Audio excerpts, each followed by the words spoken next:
그런데 애초에 창업하실 분들은 이런 영상 안 보십니다. 이런 영상을 찾아보기 전에 본인 거 창업하기 바쁘죠. 창업하신 분들 대부분은 완벽하게 준비된 상태에서 하지 않고 할 수 있을 때 하는 것 같아요. 저도 할 수 있을 때 창업을 했던 것 같습니다.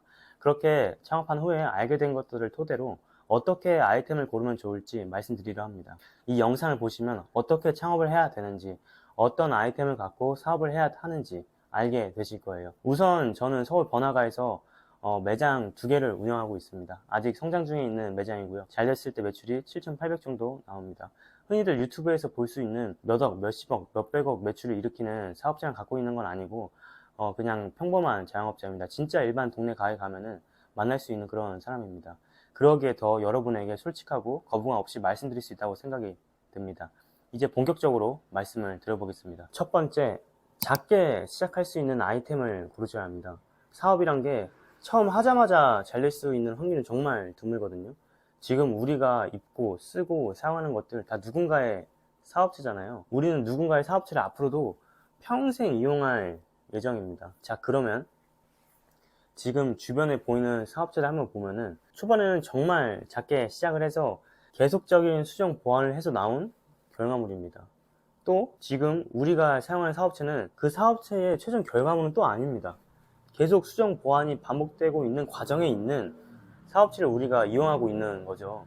처음부터 모든 걸 쏟아부으면 수정 보완할 수 있는 기회마저도 잃을 수가 있습니다. 오프라인 매장 같은 경우는 혼자서도 충분히 할 수 있는 작은 매장에서 확장을 해 나가고, 온라인 같은 경우는 내 노동과 시간을 녹일 수 있는 것들로 시작을 해야 합니다. 혼자서 몸을 갈아넣고 사업이 좀 괜찮아지면은 점차 확장해 나가는 게 좀 오래 갈 수 있다고 생각을 합니다. 오프라인이든 온라인이든 처음에는 개인 장사로 할 수 있는 아이템을 고르셔야 합니다. 초보 창업자 같은 경우는 더욱 중요한 부분이라고 생각을 합니다. 두 번째, 돈을 벌 수 있는 일을 해야 합니다. 좋아하는 일, 잘하는 일, 무엇을 해야 되는지 궁금해 하시는 분들도 많이 계시는데, 사업을 하는 목표가 뭘까요? 부업을 하는 목표가 뭐죠? 우리는 돈을 벌기 위해서 하는 거잖아요. 취미랑 사업을 혼동하시면 안 됩니다. 돈을 벌 수 있는 일을 하셔야 된다는 거죠. 제일 베스트는 좋아하는 일을 잘하면서 동시에 그걸로 돈을 버는 것입니다. 듣기만 해도 어렵죠? 좋아하는 거, 잘하는 거, 수익화. 이 세 가지가 하나의 결로 이어지면 좋겠지만은 저를 포함해서 대부분의 사람은 그러지 않을 거라고 생각을 합니다. 유튜브를 보면은 좋아하는 일로 돈 벌었어요 라고 말씀하시는 분들은 그냥 좋아하는 일이 수익화로 이어진 것 뿐이에요. 그분들이랑 비교하시면 좀 곤란합니다.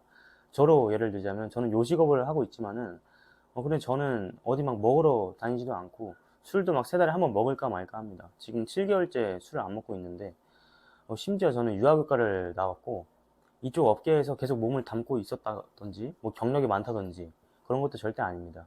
지금 하고 있는 일이 저한테는 막 엄청 좋아하는 일도 아니고 잘하는 일도 아닙니다. 그저 돈을 벌 수 있는 일을 하고 있는 것 뿐입니다. 우선 이 자본주의 시장에서 내가 하려는 분야에서 내가 존재해 내줘야 한다고 생각을 합니다. 그래야 다음을 기약할 수가 있죠. 돈을 벌어야 그 뒤에 내가 좋아하는 일을 시도해 볼 수 있다든지 내 능력을 올려서 잘하는 일을 개발할 수 있다고 생각을 합니다. 그리고 여기서 돈을 벌 수 있는 일을 한다고 해서 돈을 잘 벌 수 있는 건 또 아니에요. 돈을 벌 수 있는 일을 시도하고 거기서 살아남아야 하기에 경쟁을 해야 합니다. 우선 본인 스스로 메타인지가 좀 잘 돼 있으셔야 됩니다. 좋아하는 게 있으시다면 그것을 잘 할 수 있는지, 동시에 돈을 벌 수 있는 일인지 한번 점검해 보시는 게 좋다고 생각을 합니다. 세 번째, 시장을 바꾸려고 하면 안 됩니다. 이게 첫 번째와 이어지는데요. 시장에 있는 상품과 서비스를 파셔야 합니다. 대중적이고 꾸준한 수요가 있는 상품과 서비스를 파셔야 된다는 말씀인 거죠. 이 시장에 없는 상품과 서비스는 이유가 있습니다. 수요가 없으니까요. 세상에 없는 걸 알리는 건 진짜 어려운 일이라고 생각을 합니다. 애플, 테슬라 같은 글로벌한 기업 같은 경우 세상에 없는 상품을 만들고 오랜 시간 동안 공을 들여 구매자를 설득하고 판매까지 이어집니다. 그 캐짐 구간을 버티고 나가는 기업은 생각보다 많지 않습니다. 그만큼 많은 인력과 자본이 필요하기 때문인 거죠. 하지만 우리는 그렇지 않잖아요. 그래서 우리는 시장에 이미 있는 아이템을 선택하셔야 됩니다. 요지업 같은 경우는 대중적이고 접근하기 쉬운 분야가 무엇인가 생각해 보셔야 돼요. 또 요식업 중에서 어느 업종이 또 그 업종 중에 어떤 음식이 대중적이고 친숙한지를 생각해 보셔야 돼요. 길거리를 걸어 다니시거나 다양한 가게들이 있는 거리를 가셔서 내가 여기서 잘할 수 있는 게 뭔가를 점검해 보셔야 돼요. 동시에 그 거리에서 오래 살아남은 업종은 뭔지도 보셔야 합니다. 온라인 같은 경우는 지금 네이버에 크몽, 클래스 101, 프리, 타링, 문토 이런 서비스 판매 사이트에 들어가셔서 검색하는 거 2초면 되니까 한번 검색해 보세요. 금방 검색하거든요. 검색해 보시고 카테고리를 한번 보세요. 쭉 보시면 엄청 많거든요. 그 카테고리들은 이꼴 수요입니다. 수요가 있기에 사이트에서 존재하고 있는 거예요. 자, 1번에서 말한 돈 벌 수 있는 일은 정해졌죠. 여기서 내가 좋아하는 거나 잘할 수 있는 일, 그리고 내가 할 수 있는 일을 정하셔야 합니다. 오프라인이든 온라인이든 돈을 벌 수 있는가를 점검해 보시고 아이템을 선정한 뒤에 그제서야 마케팅, 경쟁력, 재투자가 이루어진다고 생각합니다. 세상에 있는 아이템으로 소비자를 설득하고 판매하는 것도 어려운데 세상에 없는 아이템으로 소비자를 설득하고 판매하는 건 시간과 자본이 곱절 들어갑니다. 네 번째, 재구매가 이루어지는 상품을 해야 합니다. 신규 고객만으로만 사업을 계속 이어나가기에는 좀 어려움이 있습니다. 사업의 지속성 중에 중요한 요소 중 하나가 신규 고객 플러스 재구매가 계속 이루어지는가인 것 같습니다. 엄청난 맛집이면은 새로운 손님들도 계속 오시겠지만 단골도 정말 중요합니다. 아시죠? 입소문도 정말 중요한 거 아시잖아요. 재구매 고객이 신규 고객을 모셔옵니다. 그러면서 점차 고객분들이 많이 오시는 거죠. 지금 자주 가는 식당, 오프라인 매장이 있으시다면 내가 왜 자주 가게 됐는지, 어쩌다 가게 됐는지 한번 생각해 보시기 바랍니다. 또 지금 우리의 핸드폰을 보시면 쉽게 알 수 있어요. 우리가 얼마나 재구매를 많이 하고 있는지요. 우선 지금 보고 계시는 유튜브, 여기서 월 정기 구독료가 있죠. 프리미엄, 채널 멤버십, 쿠팡으로 갈까요? 로켓프레시. 아이폰 유저분들은 대부분 클라우드 구독료를 내고 계실 겁니다. 저도 내고 있으니까요. 신규 고객을 새로 유치하는 것보다 재구매 고객을 계속 유지하는 비용이 훨씬 적게 들어간다고 합니다. 이것 말고도 우리가 계속 살 수밖에 없는 것들이 있습니다. 뭐 샴푸, 치약, 휴지, 물과 같은 생필품 같이 계속 소비가 되면서 재구매가 빨리 이루어지는 것들이 있어요. 앞서 예시를 든 것 뿐이지만은 우리는 이런 재구매가 이루어지는 걸 목표로 해서 부업이든 창업이든 사업을 해야 성장할 수 있는 확률이 올라간다고 생각을 합니다. 지금까지 네 가지에 대해서 알아보았는데요. 여기서 제일 중요한 게 있어요. 유튜브에 보면은 좋아하는 일로 월 1000만원 벌었어요 라고 하고 마치 이사하면은 다 내가 저 사람처럼 몇천 벌고 막 그럴 것 같은데 실상은 100에서 몇 %일까요? 1000명 중에 10명이 시도하고 10명 중에 1명이 SNS에 나온다고 생각을 합니다. 그런데 우리는 그 결과만을 보고 나도 그럴 수 있다라고 생각을 하거나 혹은 저 사람이니까 됐지, 진짜 저러니까 됐지 라고 생각을 합니다. 당연히 좋은 결과만 SNS에서 보여주죠. 인스타그램도 그러시잖아요. 인스타그램도 보면은 다 어디 놀러가고 명품 입고 몸 좋고 막 그러잖아요.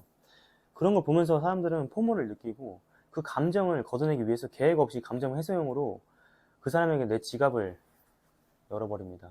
무턱대고 사업을 하면 성공할 거야 라고 생각하시는 분들도 계십니다. 하지만 시장은 진짜 냉혹하고 소비자는 내 맘 같지가 않습니다. 우리는 성공하죠. 성공할 수 있어요. 될 때까지 하면 성공할 건데 성공하기 전에 내가 얼마나 실패할지 모른다는 거예요. 그게 눈에 보이면 좋겠지만 그렇지 않잖아요. 실패 없는 성공은 없다고 생각을 합니다. 실패가 막 엄청 큰 빚을 지고 망하는 게 실패가 아니에요. 그냥 단순하게 내가 시도한 게 안 되면 그게 작은 실패인 거죠. 생각을 해보면요. 우리는 실패를 통해서 성공을 합니다. 아주 작게 보면 진짜 간단하게 일상에서 아침에 8시에 일어나야 하는데 못 일어났어요. 이게 뭐예요? 실패죠. 그러면 우리는 내일은 어떻게 해야 8시에 일어날 수 있는지 생각을 합니다. 그럼 나름대로 유튜브에서 검색을 해보죠. 아침에 잘 일어나는 방법, 숙면 취하는 방법에 대해서 알아보고 자기 전에 핸드폰을 안 보고 야식 안 먹고 책을 읽는다든지 뭐 실패를 줄이기 위한 것들을 합니다.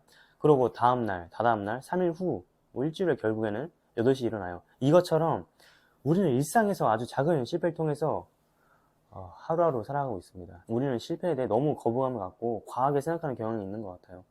우리는 실패할 때 작게 실패해야 합니다. 8시에 못 일어나는 것처럼 나에게 데미지가 크지 않은 것처럼 그래야 계속 시도를 할 수 있다고 생각을 합니다. 그리고 중요한 게 내 사업 아이템이 직장생활 하면서 할 수 있는 컨셉인지도 한번 생각을 해보세요. 뭐하러 다 때려치고 합니까? 한 발은 딛고 가야 되지 않습니까?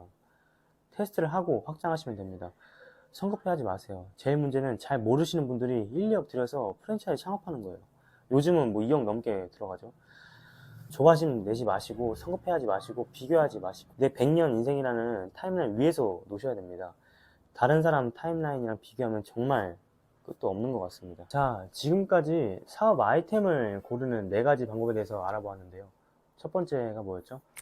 작게 시작할 수 있는 아이템, 두 번째가 돈을 벌 수 있는 아이템, 세 번째가 시장을 바꾸려 하지 않는 거, 네 번째가 재구매가 계속 이루어지는 아이템을 하는 거죠. 창업이 목표시면은 위에 4가지를 한번 점검해 보시고 스스로를 또 점검해 보시길 바랍니다. 다음에도 여러분들이 궁금해야 할 법한 내용들을 가지고 오겠습니다. 감사합니다. 제가 구독자가 적어서 검색해도 안 나와가지고 구독이랑 좋아요 부탁드리겠습니다.